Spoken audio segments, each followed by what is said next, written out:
Intern চিকিৎসকদের প্রধান দাবি পূরণ হলেও বাকি 4 দফা দাবিতে এখনও কর্মবিরতি চালিয়ে যাচ্ছে চট্টগ্রাম, ময়মনসিংহ ও সিলেট মেডিকেল কলেজের ইন্টার্ন চিকিৎসকরা। এতে ভোগান্তি বেড়েই চলেছে সেবা প্রত্যাশীদের মাঝে। তবে স্বাভাবিক হয়েছে কুমিল্লা ও রাজশাহী মেডিকেল কলেজ হাসপাতালের চিকিৎসা সেবা। এসব বিষয়ে জানাতে চট্টগ্রাম মেডিকেল কলেজ হাসপাতাল থেকে যুক্ত হয়েছেন কাজী মাহফুজ, ময়মনসিংহ মেডিকেল কলেজ হাসপাতাল থেকে ইমতিয়াজ আহমেদ ও কুমিল্লা মেডিকেল কলেজ থেকে যুক্ত আছেন খালেদ সাইফুল্লাহ। তবে শুরুতে আমরা চট্টগ্রামের খবর জানবো। মাহফুজ, জানতে চাই যে সেখানে ইন্টার্ন চিকিৎসকরা এই মুহূর্তে কি দাবি জানাচ্ছেন এবং যেহেতু তারা এখনো কর্মবিরতি চলমান রেখেছেন, যারা সেবা প্রত্যাশী রয়েছেন তাদের সেবা নিতে এসে কি রকম ভোগান্তি পোহাতে হচ্ছে?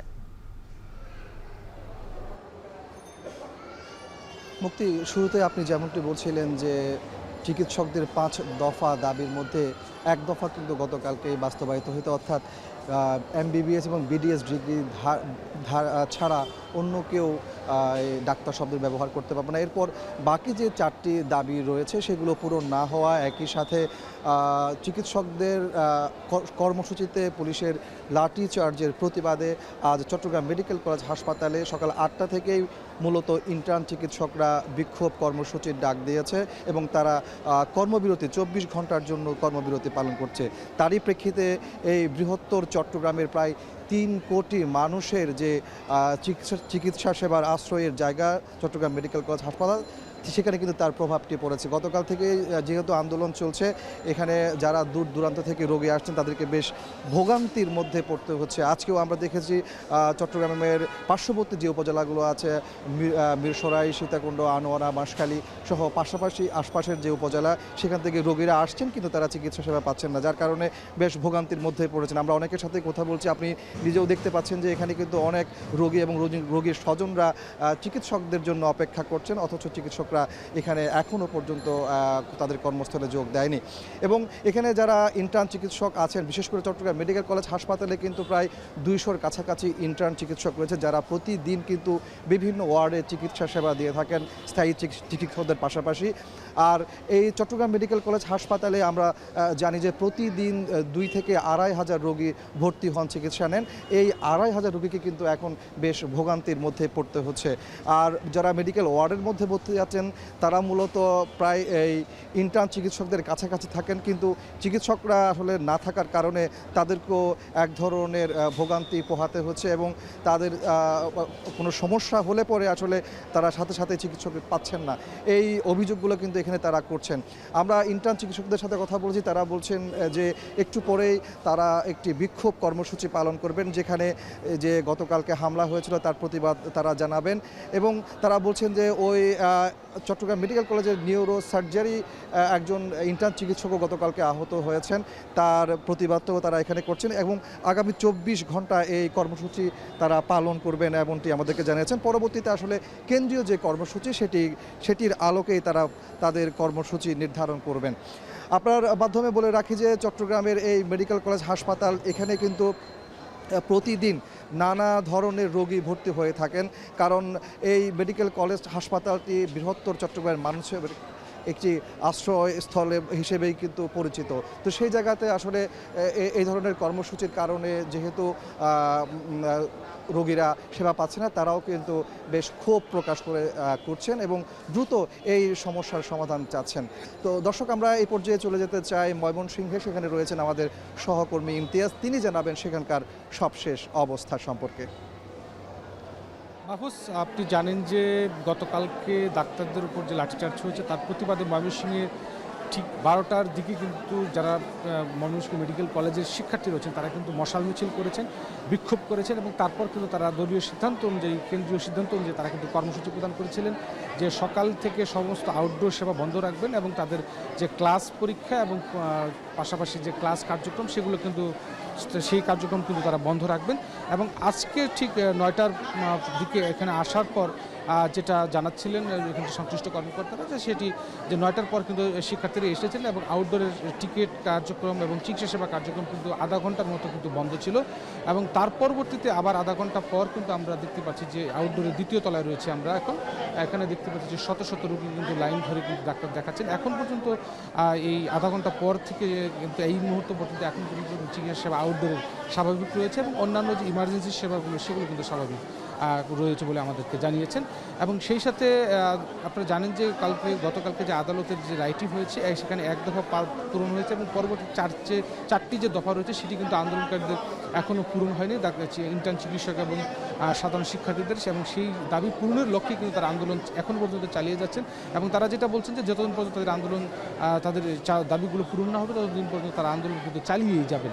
এবং সেখানে কিন্তু ইন্টার্ন চিকিৎসকরা রয়েছেন। এবং বলে রাখি, ময়মনসিংহ মেডিকেল কলেজ হাসপাতালে 1000 শয্যার বিপরীতে প্রায় 3.5 থেকে 4000 রোগী কিন্তু প্রতিদিন ভর্তি থাকে।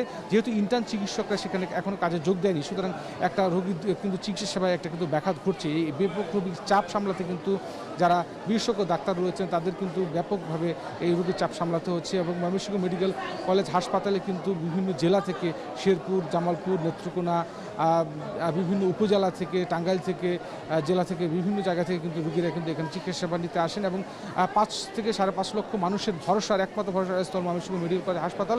এবং আমরা দেখতে পাচ্ছি যে শত শত রোগী কিন্তু আউটডোরে এই সেবা নিতে আসেন। প্রতিদিন গড়ে 4 থেকে 4,500 রোগী কিন্তু এখানে আউটডোর সেবা নিতে আসেন বিভিন্ন ডাক্তারদের কাছ থেকে। এবং যেটা বলছিলাম যে আধা ঘন্টা পর্যন্ত কিন্তু শিক্ষার্থীদের আন্দোলনের কারণে কিন্তু আধা ঘন্টা এই সেবা বন্ধ ছিল, পরবর্তীতে কিন্তু আবার সেই সেবা কার্যক্রম কিন্তু চালু হয়েছে।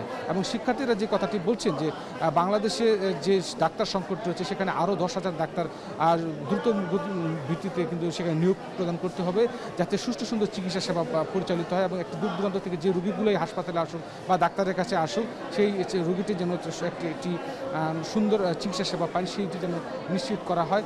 এবং পাশাপাশি যে প্রতিনিয়ত যে যথাযথ অ্যান্টিবায়োটিক ব্যবহারের ফলে যে অ্যান্টিবায়োটিকগুলো রেজিস্ট্যান্স হয়ে যাচ্ছে মানুষদের, সেই ক্ষতির হাত থেকে বাঁচানোর জন্য শুধুমাত্র বিশেষজ্ঞ ছাড়া কেউ অ্যান্টিবায়োটিক প্রেসক্রিপশন করতে পারবে না, সেই বিষয়টি নজর দেওয়ার কথা বলছেন। এবং পাশাপাশি চিকিৎসকদের সুরক্ষার আইনের দাবি কিন্তু তারা চালিয়ে যাচ্ছেন।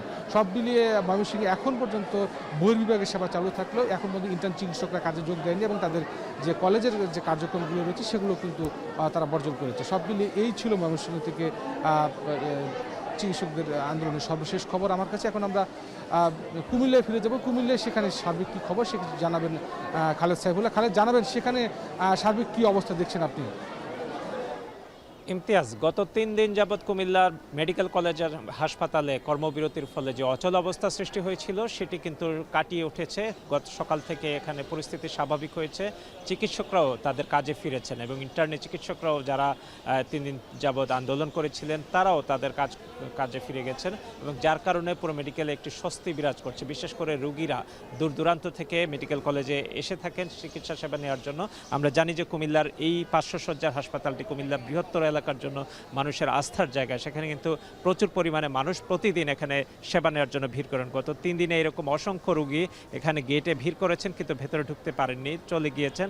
এর কারণে দুর্ভোগ যেমন বেড়েছে, রোগী মৃত্যুর ঘটনাও আমরা দেখেছি। তো সব মিলিয়ে এখানে যে অচল অবস্থা সৃষ্টি হয়েছিল সেটি কাটিয়ে উঠেছে এবং এখানে সকাল থেকে বহির্বিভাগে প্রচুর পরিমাণে রোগী এখানে টিকিট কেটে রোগী ডাক্তারদের শরণাপন্ন হচ্ছেন। প্রতিটি চেম্বারে আমরা চিকিৎসকদেরকে দেখেছি যে তাদের ব্যস্ততা, তারা রোগীদেরকে কিন্তু চিকিৎসা সেবা দিচ্ছেন। কুমিল্লা মেডিকেল কলেজে প্রতিদিন প্রায় 5 থেকে 7,000 8,000 মানুষ কিন্তু সেবা নিতে এবং রোগীর পাশে চিকিৎসা কার্যক্রমে এসে থাকেন। তো এই বিপুল পরিমাণ মানুষ প্রতিদিন এখানে এসে যে যদি চিকিৎসা না পান তাহলে এটি একটি বড় ধরনের সংকট সৃষ্টি হয়। চিকিৎসকরা তাদের কর্মে ফিরে আসায় রোগীদের মধ্যে সেই স্বাভাবিকতা, স্বস্তি ফিরে এসেছে, যা খুবই এখানে একটি ইতিবাচক বিষয়। না হলে মানুষজনকে দূর দূরান্ত থেকে ছুটে আসা মানুষজন কিন্তু বড় বিপাকেই পড়েছিলেন, কারণ এইসব হাসপাতালগুলোতে, সরকারি হাসপাতালগুলোতে বেশিরভাগ রোগী আসেন যারা দরিদ্র, নিম্নবিত্ত মানুষ, মধ্যবিত্ত মানুষ, তারাই আসলে বেশিরভাগ এখানে সেবা নিতে আসেন। তো রোগীদের মধ্যে আমরা কথা বলেছি, তারা বেশ স্বস্তি প্রকাশ করেছেন এই ধরনের কার্যক্রম স্বাভাবিক হওয়ার কারণে। ইন্টার্নি চিকিৎসকরা বলেছেন যেহেতু আদালতের কাছে মেডসের যেই মামলাটি ছিল, তারা সেই রায়ে তাদের দাবি ছিল যে ডাক্তাররা বিডিএস এবং এমবিবিএস পাশ করার শিক্ষার্থীরা যেন ডাক্তার লিখতে পারেন এবং সেই দাবি কিন্তু আদালত তাদের রায় দিয়েছে এবং তারা সন্তোষ প্রকাশ করেছেন। বাকি যে বিষয়গুলো রয়েছে তাদের আরও যে 4 দফা অর্থাৎ 5 দফা যে দিয়েছিলেন সেগুলো তারা প্রত্যাশা করেন সরকার ধীরে ধীরে সেগুলো তাদের দাবিগুলো মেনে নেবেন এবং চিকিৎসা ক্ষেত্রে যে সংকটগুলো রয়েছে সেটি কাটিয়ে উঠবে। সরকার সেই বিষয়ে ব্যবস্থা গ্রহণ করবেন, সেই প্রত্যাশা তাদের রয়েছে। কুমিল্লা মেডিকেল কলেজে এই স্বাভাবিক অবস্থা ফেরার কারণে রোগীদের মধ্যে এই ছিল স্বস্তির সবশেষ খবর। মুক্তি। বাকি 4 দফা দাবিতে এখনও কর্মবিরতি চালিয়ে যাচ্ছেন চট্টগ্রাম, ময়মনসিংহ ও সিলেট মেডিকেল কলেজের ইন্টার্ন চিকিৎসকরা। সে খবরাখবর জানাতে আমাদের সঙ্গে যুক্ত ছিলেন আমাদের সহকর্মীরা।